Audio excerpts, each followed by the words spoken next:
अधिकार हूँ, मैं ये कर सकता हूँ।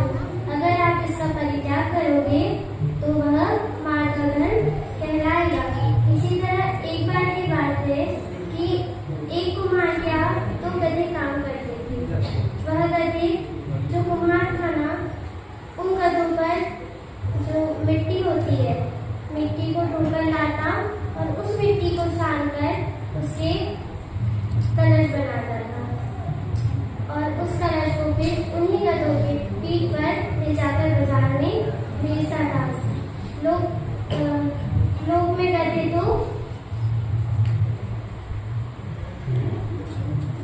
में गधे अच्छे नहीं माने जाते, फिर भी वह गधा बहुत अच्छा था क्योंकि उसमें एक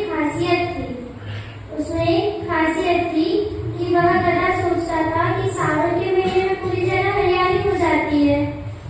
तो हरियाली होने के बाद वह सोचता था कि मैं इतनी सारी घास कैसे खाऊंगा।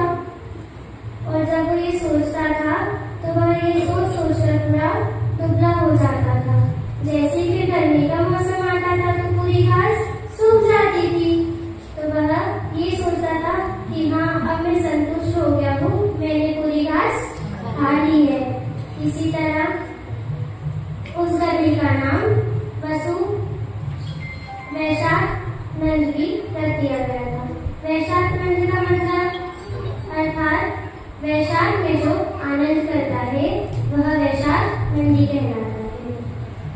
एक दिन कुम्हार को बहुत जल्दी थी तो उसने उन लोगों को घास तो समय पर दे दी थी, पर वो टोकरी थोड़ी दूर रख दी थी।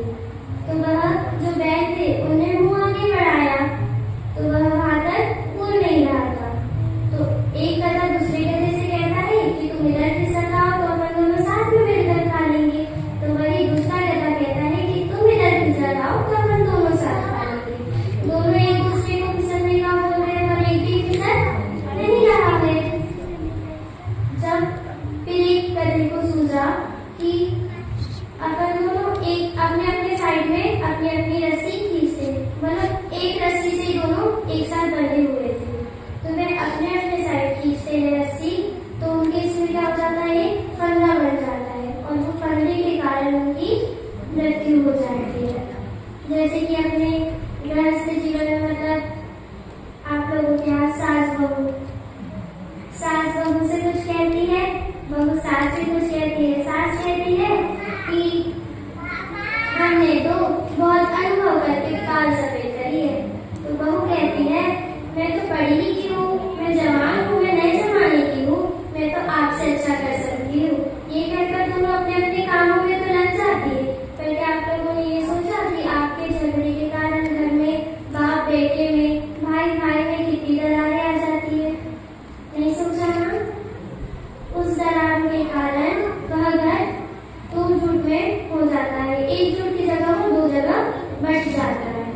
अगर बहू चाहे तो उस घर को स्वर्ग भी बना सकती है और बहू चाहे तो उस घर को नरक भी बना सकती है। बहू अगर सास की बात मान लेती तो क्या बहू नीचे हो जाती? नहीं होती ना? और अगर सास बहू की बात मान लेती तो क्या वो भी नीचे हो जाती है? क्या नहीं होती है ना? तो इसकी एक कहावत आती है कि मानी बात तो भागा झगड़ा। अगर बहू सास की बात मान लेती झगड़ा नहीं होता, घर में अलग अलग हिस्से नहीं होते, एक साथ रहते, स्वर्ग जैसा घर होता आप लोगों का भी होता ना। इसी तरह अपने को एकता में रहना चाहिए, अलग अलग भी रहना चाहिए। और इसी के साथ में एक कहानी और आती है कि जो बुद्ध जी थे अपनी तपस्या करके घर वापस जा रहे थे तो उन्हें बहुत प्यास लग रही थी। तो वे एक सरोवर के पास गए। सरोवर के पास जाने के बाद उन्हें एक लोमड़ी को उसमें सरोवर में पूंछ डुबाकर बाहर निकालकर झटकते हुए देखा। तो वह उस लोमड़ी से पूछते हैं, हे लोमड़ी तुम्हें क्या कर रही हो? तो वो कहती है कि मैं इस सरोवर को सुखाना चाहती हूँ।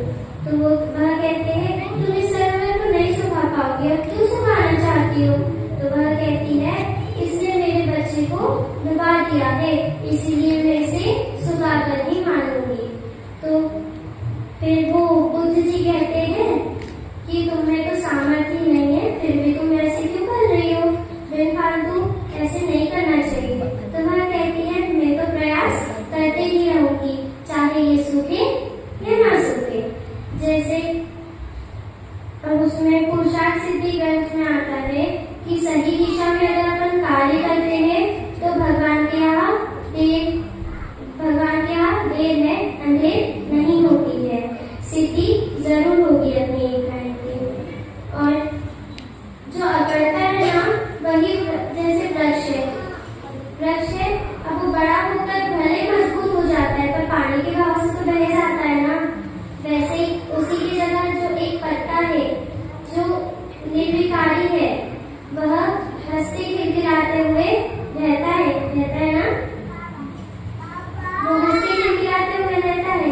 अगर अपन खुद के अंदर धैर्य, नम्रता और विनम्रता अगर ला ले अपनी वाणी में तो यह माधव घर सफल हो जाएगा।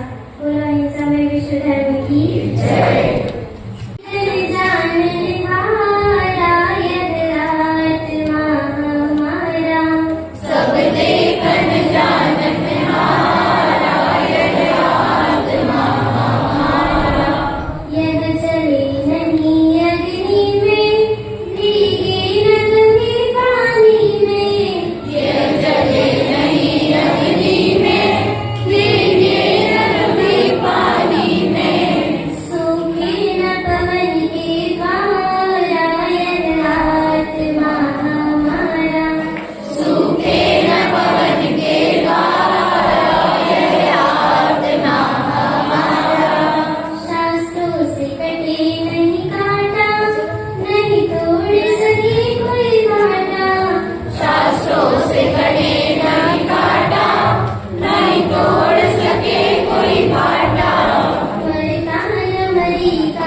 Krishna